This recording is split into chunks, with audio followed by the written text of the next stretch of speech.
ವಿಮಾನ ಪತನಗೊಂಡಿದ್ದು ಮಹಾ ದುರಂತವೇ ನಡೆದು ಹೋಗಿದೆ.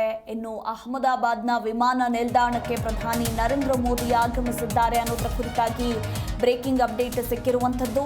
ಇನ್ನೇನು ಕೆಲವೇ ಕ್ಷಣಗಳಲ್ಲಿ ದುರಂತದ ಸ್ಥಳಕ್ಕೆ ಮೋದಿ ಭೇಟಿ ಕೊಡಲಿದ್ದಾರೆ. ಅಹಮದಾಬಾದ್ನಲ್ಲಿ ನಡೆದಂತಹ ವಿಮಾನ ದುರಂತ ಪ್ರಕರಣ ವಿಚಾರಕ್ಕೆ ಸಂಬಂಧಪಟ್ಟಂತೆ ಇವತ್ತು ಘಟನಾ ಸ್ಥಳಕ್ಕೆ ಪ್ರಧಾನಿ ನರೇಂದ್ರ ಮೋದಿ ಭೇಟಿ ನೀಡಲಿದ್ದು ಪರಿಶೀಲನೆ ನಡೆಸಲಿದ್ದಾರೆ. ಈಗಾಗಲೇ ಅಹಮದಾಬಾದ್ನ ವಿಮಾನ ನಿಲ್ದಾಣಕ್ಕೆ ಅಂದರೆ ಏರ್ಪೋರ್ಟ್ಗೆ ಮೋದಿ ಆಗಮಿಸಿದ್ದಾರೆ ಅನ್ನೋದರ ಕುರಿತು ಮಾಹಿತಿ ಇರುವಂಥದ್ದು. ಹೀಗಾಗಿ ಕೆಲವೇ ಕ್ಷಣಗಳಲ್ಲಿ ದುರಂತದ ಸ್ಥಳಕ್ಕೆ ಮೋದಿ ಭೇಟಿ ಕೊಡಲಿದ್ದಾರೆ. ಘಟನಾ ಸ್ಥಳಕ್ಕೆ ತೆರಳಿ ಮಾಹಿತಿಯನ್ನ ಪಡೆಯಲಿದ್ದಾರೆ ಮೋದಿ. ಅಧಿಕಾರಿಗಳಿಂದ ಮಾಹಿತಿ ಪಡೆಯಲಿದ್ದಾರೆ ಪ್ರಧಾನಿ ನರೇಂದ್ರ ಮೋದಿ. ಅದಾದ ಮೇಲೆ ಬಳಿಕ ಆಸ್ಪತ್ರೆಗೆ ಭೇಟಿ ಕೊಟ್ಟು ಗಾಯಾಳುಗಳ ಆರೋಗ್ಯವನ್ನ ವಿಚಾರಿಸಲಿದ್ದಾರೆ. ಒಂದು ಕಡೆ ನಿನ್ನೆನೆ ಕೇಂದ್ರ ಗೃಹ ಸಚಿವ ಅಮಿತ್ ಶಾ ಘಟನಾ ಸ್ಥಳಕ್ಕೆ ಭೇಟಿಯನ್ನು ಕೊಟ್ಟಿದ್ರು.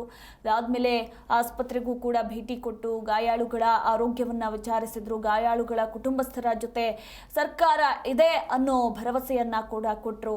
ಇನ್ನು ಇವತ್ತು ಪ್ರಧಾನಿ ನರೇಂದ್ರ ಮೋದಿ ಭೇಟಿಯನ್ನ ಕೊಡಲಿದ್ದಾರೆ. ಗುಜರಾತ್ನ ಅಹಮದಾಬಾದ್ ವಿಮಾನ ನಿಲ್ದಾಣದ ಬಳಿ ನಿನ್ನೆ ಏರ್ ಇಂಡಿಯಾ ವಿಮಾನ ಪತನವಾಗಿದ್ದು ವಿಮಾನದಲ್ಲಿದ್ದ ಅಷ್ಟೂ ಮಂದಿ ಒಬ್ಬರನ್ನೇ ಅಂದರೆ 242 ಮಂದಿ ಪ್ರಯಾಣಿಕರಿದ್ರು. ಅದರಲ್ಲಿ ಒಬ್ಬ ಪ್ರಯಾಣಿಕ ಮಾತ್ರ ಬದುಕುಳಿದಿದ್ದು, ಇನ್ನೆಲ್ಲರೂ ಕೂಡ ಸಾವನ್ನಪ್ಪಿದ್ದಾರೆ.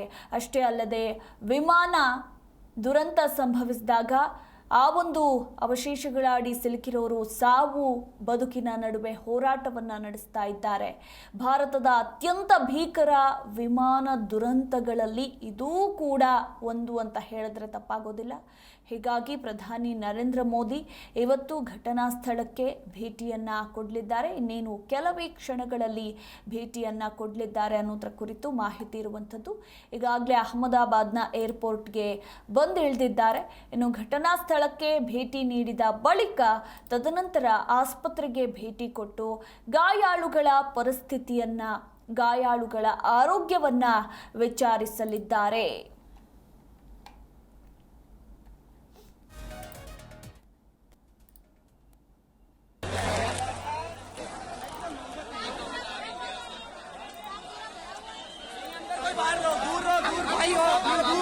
मूवी नहीं चल रही, अंदर लोग फंसे हुए, दूर रहो यार।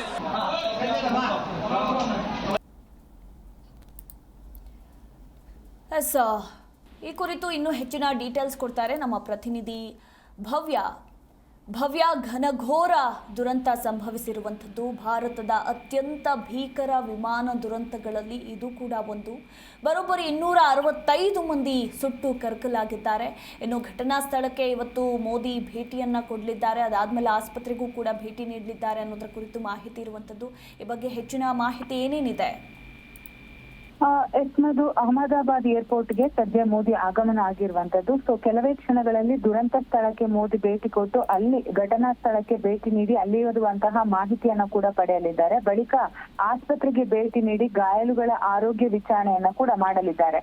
ಸೊ ಅಹಮದಾಬಾದ್ ನಲ್ಲಿ ವಿಮಾನ ದುರಂತ ಸಂದರ್ಭದಲ್ಲಿ ಸುಮಾರು 265 ದೇಹಗಳು ಸಂಪೂರ್ಣವಾಗಿ ಸುಟ್ಟು ಕರಕಲಾಗಿರುವಂತದ್ದು. ಅದರಲ್ಲಿ ಈಗಾಗಲೇ ಆಸ್ಪತ್ರೆಗೆ ರವಾನೆ ಕೂಡ ಮಾಡಲಾಗಿದೆ. ಸೊ ಮೃತರ ಗುರುತು ಪತ್ತೆ ಹಚ್ಚೋದೇ ಒಂದು ದೊಡ್ಡ ಸವಾಲಾಗಿರುವಂತದ್ದು. ಯಾಕಂದ್ರೆ ಈಗಾಗಲೇ ಅವರ ಕುಟುಂಬಸ್ಥರು ವಿಚಾರ ತಿಳಿದು ಅಹಮದಾಬಾದ್ ಬಳಿ ಈಗಾಗಲೇ ಇರುವಂತದ್ದು. ಸೊ ಅವರಿಗೆ ಹಸ್ತಾಂತರ ಮಾಡ್ಬೇಕಾದ್ರೂ ಕೂಡ ಸಂಪೂರ್ಣವಾಗಿ ಮಾಹಿತಿಯನ್ನ ಕೂಡ ಕಲೆ ಹಾಕಿ ತದನಂತರ ಹಸ್ತಾಂತರ ಮಾಡ್ಬೇಕು. ಸೊ ಸದ್ಯ ಪ್ರಧಾನಿ ಮೋದಿ ಕೂಡ ಕುಟುಂಬಸ್ಥರಿಗೆ ಸಾಂತ್ವನವನ್ನ ಕೂಡ ಹೇಳ್ತಾರೆ. ಸೊ ಗಾಯಾಳುಗಳ ಆರೋಗ್ಯವನ್ನ ಕೂಡ ವಿಚಾರಣೆ ಮಾಡ್ತಾರೆ. ಅಷ್ಟು ಮಾತ್ರವಲ್ಲದೆ ಮೋದಿ ಈಗಾಗಲೇ ಅಂದ್ರೆ ಕೇಂದ್ರ ಸರ್ಕಾರದಿಂದ ಏನೆಲ್ಲ ಕೊಡ್ಬೇಕು ಅದರ ಬಗ್ಗೆ ಕೂಡ ಈಗಾಗಲೇ ಅಧಿಕಾರಿಗಳ ಜೊತೆ ಚರ್ಚೆಯನ್ನ ಮಾಡಿರುವಂತದ್ದು. ಅದಕ್ಕೇನೆ ಟಾಟಾ ಗ್ರೂಪಿನಿಂದ 1 ಕೋಟಿ ಪರಿಹಾರವನ್ನ ಕೂಡ ಕುಟುಂಬಸ್ಥರಿಗೆ ನೀಡಿರುವಂತದ್ದು. ಅಷ್ಟು ಮಾತ್ರವಲ್ಲದೆ ಪ್ರಮುಖವಾಗಿ ಈಗ ದುರಂತ ಸ್ಥಳ ಏನು ನಡೆದಿದೆ ಅದರಲ್ಲಿ ಒಂದು ಬ್ಲಾಕ್ ಬಾಕ್ಸ್ ಕೂಡ ಪತ್ತೆ ಆಗಿರುವಂತದ್ದು. ಸೊ ಮತ್ತೊಂದು ಬ್ಲಾಕ್ ಬಾಕ್ಸ್ ಗಾಗಿ ಶೋಧ ಕಾರ್ಯಾಚರಣೆಯನ್ನ ಕೂಡ ಮಾಡ್ತಾರೆ. ಪ್ರಮುಖವಾಗಿ ವಿಮಾನದಲ್ಲಿ ಕಪ್ಪು ಪೆಟ್ಟಿಗೆ ವಾಯು ಅಪಘಾತಗಳನ್ನ ತನಿಖೆ ಮಾಡೋದಕ್ಕೆ ಇದೊಂದು ಬಳಸುವ ಪ್ರಮುಖ ಸುರಕ್ಷತಾ ಸಾಧನವಾಗಿದೆ. ಇದರಲ್ಲಿ 2 ಇರುತ್ತೆ. ಇದರಲ್ಲಿ ಒಂದು ಈಗಾಗಲೇ ಪಾರ್ಟ್ ಸಿಕ್ಕಿರುವಂತದ್ದು, ಫ್ಲೈಟ್ ಡೇಟಾ ರೆಕಾರ್ಡ್ಸ್ ಮತ್ತೆ ಕಾಕ್ಪಿಟ್ ವಾಯ್ಸ್ ರೆಕಾರ್ಡ್ಸ್ ಅಂತ. ಸೊ ಇದನ್ನ ಕೂಡ ಈಗ ಅಲ್ಲಿರುವಂತಹ ತನಿಖಾಧಿಕಾರಿಗಳು ಮೋದಿಗೆ ಮಾಹಿತಿಯನ್ನ ಕೂಡ ತಿಳಿಸ್ತಾರೆ. ಯಾಕಂದ್ರೆ ಈ ಘಟನೆ ಹೇಗಾಯ್ತು ಅಲ್ಲಿ ಅಂದ್ರೆ ಆ ರೀತಿಯಾದಂತಹ ದುರ್ಘಟನೆ ನಡೆಯುವುದಕ್ಕೆ ಮುಂಜಾಗ್ರತಾ ಕ್ರಮ ಇರ್ಲಿಲ್ವಾ ಅನ್ನೋದ್ರ ಬಗ್ಗೆ ಕೂಡ ಈಗಾಗಲೇ ತನಿಖೆ ನಡೀತಾ ಇರುವಂತದ್ದು. ಆದ್ರೆ ತನಿಖೆ ನಡಿಬೇಕಾದ್ರೆ ಈ ಏನು ಬಾಕ್ಸ್ ಇದೆ ಅದು ಬಹಳಷ್ಟು ಇಂಪಾರ್ಟೆಂಟ್ ಆಗಿರುವಂತದ್ದು. ಈ ಹಿಂದೆ ನಾವು ನೆನಪು ಮಾಡ್ಕೊಳ್ಳೋದಾದ್ರೆ ಬಸ್ ವಿಮಾನ ದುರಂತ ಆಗಿರ್ಬೋದು, ಅದು ಕೂಡ ಯಾಕೆ ಆಯ್ತು ಅಂದ್ರೆ ತಾಂತ್ರಿಕ ದೋಷ ಎಲ್ಲಿ ಉಂಟಾಗಿತ್ತು ಅದು ಮೊದಲೇ ಗೊತ್ತಿರ್ಲಿಲ್ವಾ ಅನ್ನೋದ್ರ ಬಗ್ಗೆ ಕೂಡ ಇಲ್ಲಿ ಮಾಹಿತಿ ಸಿಗುತ್ತೆ. ಪ್ರಮುಖವಾಗಿ ಈ 2 ಭಾಗ ಏನಿದೆ ಅದರಲ್ಲಿ ಫ್ಲೈಟ್ ಡೇಟಾ ರೆಕಾರ್ಡ್ ಏನಿದೆ, ಇದು ಅಂದ್ರೆ FDR ವಿಮಾನಾದ್ಯಂತ ನೂರಾರು ಅಂದ್ರೆ ಸಂವೇದನಾತ್ಮಕ ಡೇಟಾಗಳನ್ನ ಕೂಡ ಸಂಗ್ರಹಿಸುತ್ತೆ. ಇದು ಎತ್ತರ ಆಗಿರ್ಬೋದು, ವೇಗ ಆಗಿರ್ಬೋದು, ಇಂಜಿನ್ ಯಾವ ರೀತಿ ವರ್ಕ್ ಆಗ್ತಿತ್ತು, ವಿಮಾನ ಮಾರ್ಗ ಎಲ್ಲೆಲ್ಲ ಹೋಗ್ಬೇಕಿತ್ತು, ಸೊ ಇಲ್ಲ ದತ್ತಾಂಶವನ್ನ ಇದು ಸಂಪೂರ್ಣವಾಗಿ ಸೆರೆ ಹಿಡಿಯುತ್ತೆ. ಸದ್ಯ ಇದರಲ್ಲಿ ಒಂದು ಸಿಕ್ಕಿದೆ, ಮತ್ತೊಂದಕ್ಕೆ ಈಗಾಗಲೇ ಶೋಧ ಕಾರ್ಯ ಮಾಡ್ತಾ ಇದ್ದಾರೆ. ಯಾಕಂದ್ರೆ ಸಂಪೂರ್ಣವಾಗಿ ಸುಟ್ಟು ಕರಕಲಾದ ಕಾರಣ ಎಲ್ಲಿದೆ ಅನ್ನೋದು ಹುಡುಕೋದಕ್ಕೆ ಸಾಧ್ಯ ಆಗಲ್ಲ. ಯಾಕಂದ್ರೆ ಈ ಬಾಕ್ಸ್ ಸುಟ್ಟು ಕರಕಲ್ಲ ಅಂತ ಅದು ಕೂಡ ಈಗಾಗಲೇ ಎಕ್ಸ್ಪರ್ಟ್ ಗಳ ಮಾತಾಗಿರುವಂತದ್ದು. ಸೊ ಅದ್ರ ಬಗ್ಗೆ ಕೂಡ ಒಂದು ಕಡೆ ತನಿಖೆ ನಡೀತಾ ಇದೆ. ಈಗ ಏನು ಘಟನಾ ಸ್ಥಳಕ್ಕೆ ಮೋದಿ ಹೋಗ್ತಾ ಇದ್ದಾರೆ, ಅವ್ರಿಗೆ ಕೂಡ ಈ ಮಾಹಿತಿಯನ್ನ ಹೇಳ್ತಾರೆ. ಯಾಕಂದ್ರೆ ಬ್ಲಾಕ್ ಬಾಕ್ಸ್ ಏನಿದೆ, ಸೊ ಇದೊಂದು ಬಹಳಷ್ಟು ಇಂಪಾರ್ಟೆಂಟ್ ಆಗಿರುವಂತದ್ದು. ಪ್ರಮುಖವಾಗಿ ವಿಮಾನ ದುರಂತ ಯಾಕಾಯ್ತು, ಹೇಗಾಯ್ತು, ಮೊದ್ಲೇ ತಿಳಿದಿರ್ಲಿಲ್ವಾ ಅನ್ನೋದು ಮಾಹಿತಿಯನ್ನ ಪತ್ತೆ ಹಚ್ಚೋದಕ್ಕೆ. ಒಟ್ಟಾರೆ ಹೇಳ್ಬೇಕಾದ್ರೆ ಸದ್ಯ 265 ಮೃತದೇಹಗಳು ಆಸ್ಪತ್ರೆಯಲ್ಲಿರುವಂತದ್ದು. ಕುಟುಂಬಸ್ಥರ ಆಕ್ರಂದನ ಬಹಳಷ್ಟು ಮುಗಿಲು ಮುಟ್ಟಿದೆ. ಸೊ ನಿಜಕ್ಕೂ ಕೂಡ ಅಲ್ಲಿ ಬಹಳಷ್ಟು ಕನಸನ್ನ ಹೊತ್ತು ಹೋಗ್ತಾ ಇದ್ದಂತಹ ಬಹಳಷ್ಟು ಕುಟುಂಬಗಳು ಕೂಡ ಅಲ್ಲಿ ಇದ್ವು.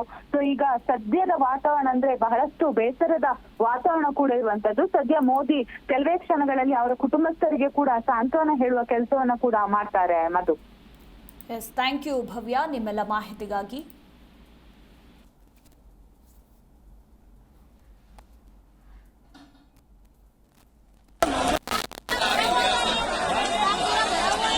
अंदर कोई बाहर लो, दूर भाई हो, दूर। मूवी नहीं चल रही, अंदर लोग फंसे हुए, दूर रहो।